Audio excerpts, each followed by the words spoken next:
What's up, guys? Welcome back to another Destiny 2 news video. Obviously, the This Week at Bungie post has just dropped, and today is July 12th of 2018. And yeah, let's just dive right into it. So, with update 1.2.3 landing on Tuesday, quick play will evolve to 6v6 instead of 4v4 now, which is pretty awesome. So, plus Iron Banner was this past week again, just to go back on 6v6. This is not even the last Iron Banner, so if you haven't hit max rank yet, which is rank 35, and got all of the weapons and all the ornaments yet, you still have more chances within Season 3 to get it done. All right, so Bungie does have a few questions right here. It says, that's great, Bungie, about like the 6v6 for quick play. What about the solo players? Because I know a lot of people go in with fire teams and stuff like that, especially for 6v6. So Rumble is coming back to update 1.2.3. So it's not going to be a rotating playlist. It'll be a permanent playlist within the Crucible Director. And what about those of us who aren't Crucible Warriors, Bungie? And they say, we have other news to report for those of you who prefer to focus your fire on the enemies of humanity. So yeah, let's just dig into this stuff. Right off the bat, they're talking about bringing back bounties to Destiny 2. As you can tell from these logos, they look pretty cool. I don't know if there's probably going to be specific ones for each vendor. If you look on the right to the blue one with the little shield, that is actually Zavala's like shoulder piece right there. So those might be strike specific or even Zavala specific bounties right there. But I do want to dive into what senior design lead Tyson Green has to say. If you didn't know, Destiny 1 actually had these things called bounties. Essentially, they were a set of like daily objectives that you could like complete to earn either faction reputation, earn XP, leveling up gear, etc., etc. Essentially, they removed it because they felt like Destiny 1 players, it was kind of like a chore to complete all of them, or they felt compelled to complete all of them. I obviously, in the beginning I did, but then when more stuff got added, I kind of stepped away from the bounties. But they realized in retrospect that it was an overcorrection, and the optional daily objectives to achieve specific goals are something that they want to restore. So Tyson says the bounties returning to Destiny 2 in update 1.2.3 are a return to the most of the properties of bounties in the Taken King. They will be obtained from a variety of vendors. They will generally award XP and faction reputation, which is pretty awesome, though some will offer even better rewards and can be redeemed in the field to immediately claim your items. So in Destiny 1, you'd actually have to go back to the vendor to claim it, which kind of sucks. But in Forsaken, you may also see some bounties drop in the wild, which is pretty cool. So there are 2 new mechanics. Bounties will expire if left uncompleted, and acquiring them will cost a small amount of glimmer. I don't like that. I really don't like that, but that's okay. We wanted to avoid the grab every bounty you see until your inventory is packed and sort them out later experience without constraining players to the tiny inventory they found in previous iterations of the game. So in Forsaken, more vendors will have more bounties on offer, and some will provide legendary or better rewards for completing them. So it's fair to observe that Bungie didn't answer every question, and obviously we're going to have questions about like what bounties are specifically are going to be like, but like it's gonna be pretty cool to discover what bounties are within, like, I would say in the following week. Next section talks about Guardian Con. If you didn't know, Guardian Con is kind of like a charity event where St. Jude comes in, and actually it's all about video games, right? They have Destiny 2, they have Warframe, they have some other games in there as well. Essentially, they're raising money. I think they've raised over $2.5 million already, which is pretty awesome. So if you go to Guardian Con, it's like twitch.tv/GuardianCon, they actually will be having a Gambit Exhibition tournament July 13th at 6 p.m. Eastern time on the Guardian Con stream, which is going to be pretty awesome. So if you want to see some new Gambit gameplay, or even if you do want to donate some money to Guardian Con to help out those kids at St. Jude, like, definitely go check that out if you're interested. In Destiny news, if you didn't know, Game Informer will be covering Destiny 2 Forsaken for a full month. They've already dropped videos on what all the new supers are, all the barons that we're going to be facing, and a lot more content, which is pretty awesome. They're going to be coming out with it for the next month. Flashpoints are changing. I will be doing videos over all that stuff and what the Tangle Shore looks like, and definitely some new exotics that they test out. So I will be dropping content on those, but if you want to stay updated, definitely go follow Game Informer on Twitter. The next section talks about update 1.2.3. It'll be deploying on Tuesday, July 17th. Destiny player support will have more information concerning development times and download sizes. There's like a link in the TWAB if you want to go check that out. But here's a quick preview of what we're going to be receiving. So there's miscellaneous quality of life changes, there's PC clan chat. Once all Mercury Forge weapons have been attained, they become available for direct purchase from Brother Vance in the Lighthouse. So pretty awesome. Remove momentum from heroic adventures. That kind of makes me salty because I actually don't mind momentum now. Like, I used to hate it, but now I don't mind it. The Pursuits inventory bucket has been moved to the top of the inventory categories. Okay. And then commas have been added to large numbers as separators on the IG CR and the PGCR. I don't know what those things are, to be honest, but that's okay.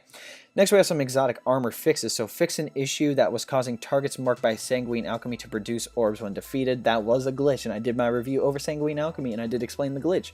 Fix an issue that caused Starfire Protocol to not work with Dawnblade's Attunement of Sky ability path. It's kind of weird. Fix an issue that prevented Warlock melee attack damage when using the Ophidian Aspect Exotic and the Hive Swords or Orb carry objects. Oh, okay. Got it. That makes sense. Additionally, some Heroic Strike modifiers will be given slight adjustments in response to player feedback. So they're going to be fixing 3. Blackout. So I'm just going to read straight from it. We wanted to ensure that enemy melees are threatening, but this shouldn't dismiss a player's power progression or the stats they chose to invest in their armor. As such, this modifier is changing somewhat. It still increases enemy melee damage significantly, but it's now no longer a guarantee of players being defeated by a single melee from many enemies.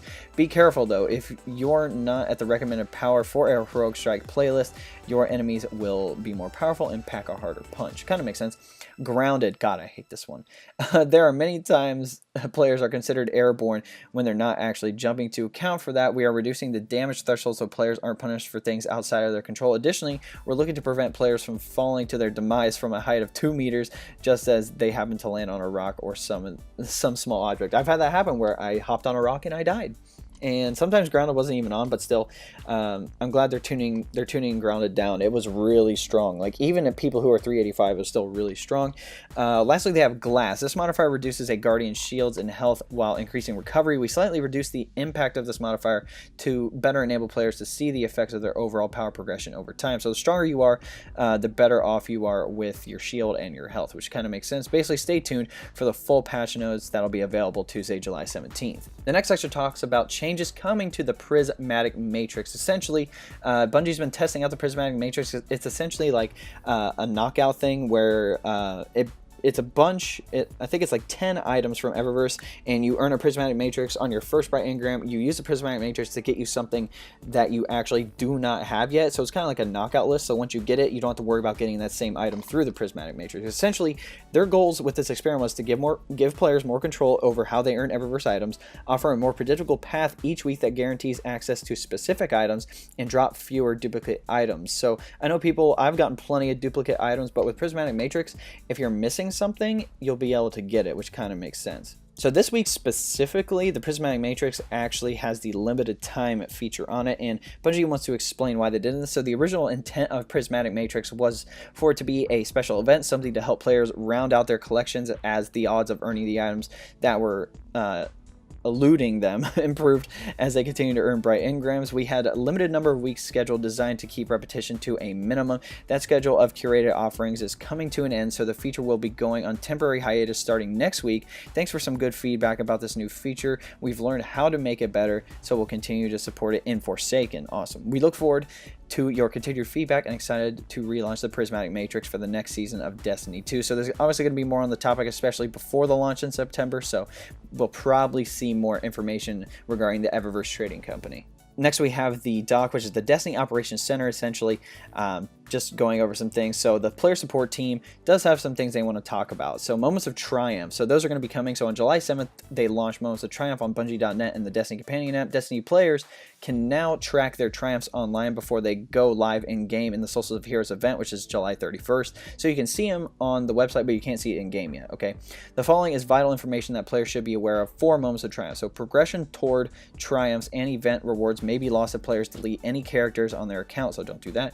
For the best experience, it is recommended that players do not delete any characters until all desired rewards have been redeemed and Solstice of Heroes concludes on August 28th. So players will not be able to redeem completed triumphs for points or rewards until Solstice of Heroes goes live in Destiny 2 on July 31st of 2018. Also, if you're someone who really wants to go for World's First for the raid, next Tuesday, July 17th at 10 a.m. Pacific Time, Destiny 2 Update 1.2.3 will become available for players to allow players to download and install this update and prepare for the launch of the Prestige raid layers, so Eater of World and Spire of Stars. They'll be temporarily disabled for a little bit until that patch goes live, so these activities will become available for players to compete for World's First in the following time. So Leviathan Eater of World's Prestige will be 11 a.m. Pacific time on July 17th, which is that next Tuesday, and then Leviathan Spire of Stars Prestige will be 10 a.m. Pacific time the next day, which is July 18th. So for Destiny 2 update 1.2.3 deployment schedule, players should definitely visit the server and update status page. If you really want to go for World's First and you want to be like super accurate and be on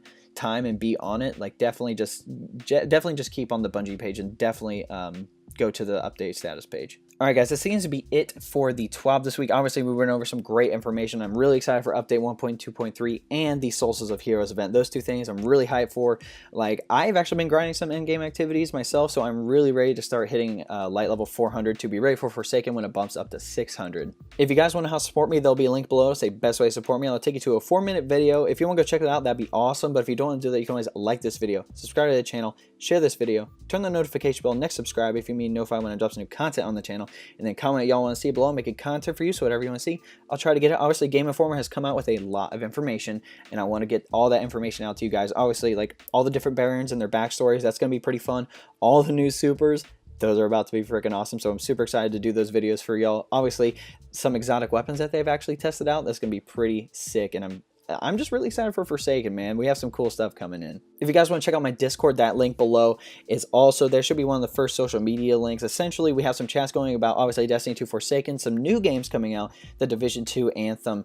Obviously, things like Fortnite. Obviously, Season 5 is here. I don't play Fortnite, but I know some of the people in the Discord actually do play Fortnite, so I definitely have chats in there about that. If you want to chat to me, we actually have some voice chats in there where we do some Nightfalls, where we do some raids. We also have some chats for Fortnite itself, so if you just want to chat to me or just get a hold of me, that is probably the best way, is to join the Discord. Alright guys, hope you enjoyed this video. We'll catch you next time.